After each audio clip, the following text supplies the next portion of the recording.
Hello friends, welcome to Art of Samayal. இந்த வீடியோவை like பண்ணுங்க, ஷேர் பண்ணுங்க, சப்ஸ்கிரைப் பண்ணுங்க, அந்த பெல் பட்டன் அமுத்துங்க. ஹலோ ஃப்ரெண்ட்ஸ், இன்னைக்கு நம்ம செய்ய போகிறது தேங்காய் சாதமும் மசாலா உருளைக்கிழங்கு வறுவல்.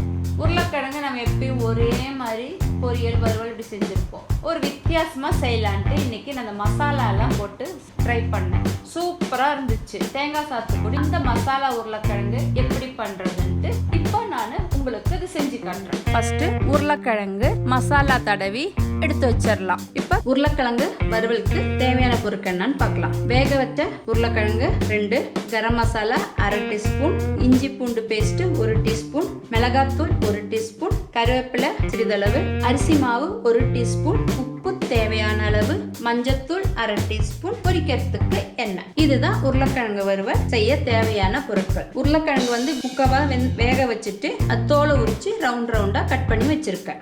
இப்போ இதுக்கு ஒரு மசாலா ரெடி பண்ணணும். நம்ம இந்த உருளைக்கிழங்குக்கு ஒரு மசாலா இது ரெடி பண்ணலாம். இப்போ இதில் மிளகாத்தூள் போட்டுக்கலாம், தேவையான அளவு உப்பு, அடுத்து அரிசி மாவு, அடுத்து கரம் மசாலா,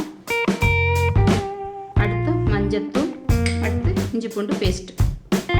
கொஞ்சமாக தண்ணி ஊற்றி இது ஒரு பேஸ்ட் மாதிரி பண்ணிக்கணும். இப்போ இன்னும் கொஞ்சம் தண்ணி ஊற்றி மிக்ஸ் பண்ணணும்.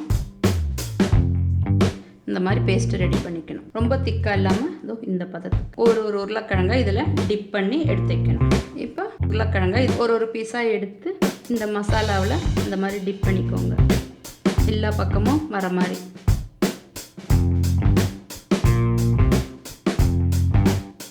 ரெண்டு பக்கமும் நல்லா படுற மாதிரி ஒரு கோட்டிங் கொடுங்க. இது மாதிரி தேய்ச்சி நம்ம ஒவ்வொன்றா அடிக்கிடலாம். அந்த பிளேட்டில் சுற்றியும் எல்லா பக்கமும் இந்த மாதிரி தடவி விட்டு நல்லா மிக்ஸ் பண்ணி விட்டுருங்க. உங்களுக்கு இது ஒட்டலைன்னா லைட்டாக தண்ணி கொஞ்சம் ஊற்றி லிக்விடாக லைட் ஒட்டுற அளவுக்கு இருக்கணும். இதில் ரொம்ப தண்ணி ஆச்சுன்னா ஒட்டாது, கொஞ்சம் திக்காக இருக்கணும். உருளைக்கிழங்குக்கெல்லாம் நம்ம மசாலா நல்லா பரட்டி வச்சாச்சு. இதை 1/2 மணி நேரம் அப்படியே ஊறட்டும். அதுக்குள்ள நம்ம தேங்காய் சாதத்தை தாளிச்சிட்டு வந்துடலாம். அடுத்து தேங்காய் சாதம் செய்யறதுக்கு தேவையான பொருட்கள் என்னன்னு பார்க்கலாம். 2 கப் சாதம் எடுத்திருக்கேன். சாதம் வடிச்சு ஆற வச்சு எடுத்து வச்சிருக்கு. கடுகு 1 டீஸ்பூன், ஜீரகம் 1/2 டீஸ்பூன், தேங்காய் 1 கப், முந்திரி பருப்பு சிறிதளவு, தேங்காய் எண்ணெய் 2 டேபிள் ஸ்பூன், உப்பு தேவையான அளவு, கடலைப்பருப்பு 1 டீஸ்பூன், உளுத்தம்பருப்பு 1 டீஸ்பூன், பச்சை மிளகாய் 2 பொடியை கட் பண்ணிருக்கு, கருவேப்பிலை சிறிதளவு, காஞ்ச மிளகாய் 2. இப்போ நம்ம சாதம் தாளிக்கலாம் வாங்க. இப்போ தேங்காய் சாதம் தாளிக்கிறதுக்கு ஒரு வானல் வச்சாச்சு. அடுப்பை வச்சுட்டேன். இப்போ வானல் நல்லா சூடாயிடுச்சு. இப்போ நம்ம இதில் தேங்காய் எண்ணெயை ஊற்றிடலாம். தேங்காய் சாதம்னாவே தேங்காய் எண்ணெயில் செஞ்சால் தான் நல்லாயிருக்கும். எண்ணெய் நல்லா சூடாகட்டும். இப்போ எண்ணெய் நல்லா சூடாயிடுச்சு. நான் அதில் காஞ்ச மிளகாவை கிள்ளி போடுறேன். ஃபஸ்ட்டு மிளகாய் நல்லா பொரிய ஆரம்பிச்சிடுச்சு. அடுத்து நம்ம இதில் கடுகு நல்லா பொரியட்டும். இப்போ கடுகு நல்லா பொரிய ஆரம்பிச்சிடுச்சு. அடுத்து எடுத்து வச்சிருக்கிற உளுத்தம்பருப்பு, கடலைப்பருப்பு, முந்திரி பருப்பு, அடுத்து ஜீரகம். இப்போ இதெல்லாம் நல்லா ப்ரௌன் கலர் ஆகணும். இப்போ பருப்பெல்லாம் நல்லா பொரிய ஆரம்பிச்சிருச்சு. அடுத்து எடுத்து வச்சிருக்கிற கருவேப்பிலையை இதில் போட்டுடுறேன். பச்சை மிளகாய் பொடியாக கட் பண்ணி வச்சுருக்கோம் இல்லையா, அதுவும் போட்டுடலாம்.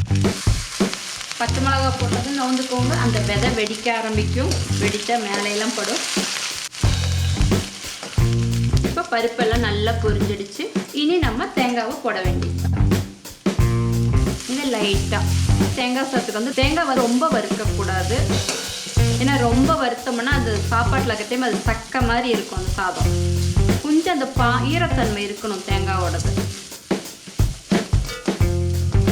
தேங்காய் போட்ட உடனே நல்லா கமகமன் வாசனை வர ஆரம்பிச்சிடுச்சு. நம்ம போட்டு ஒரு 5 நிமிஷம் வதக்கினா போதும்.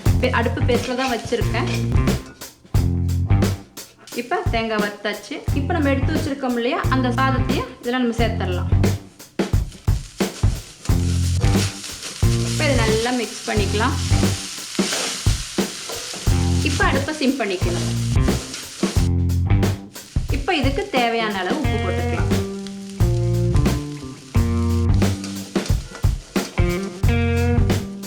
இது செய்யறதுக்கு நமக்கு 10லேருந்து ஒரு 15 நிமிஷம் தான். இந்த தேங்காய் வதக்கி சாத்து போட்டு கிளறினா போதும். அவ்வளோதான், ரெடி ஆகிடும் தேங்காய் சாதம்.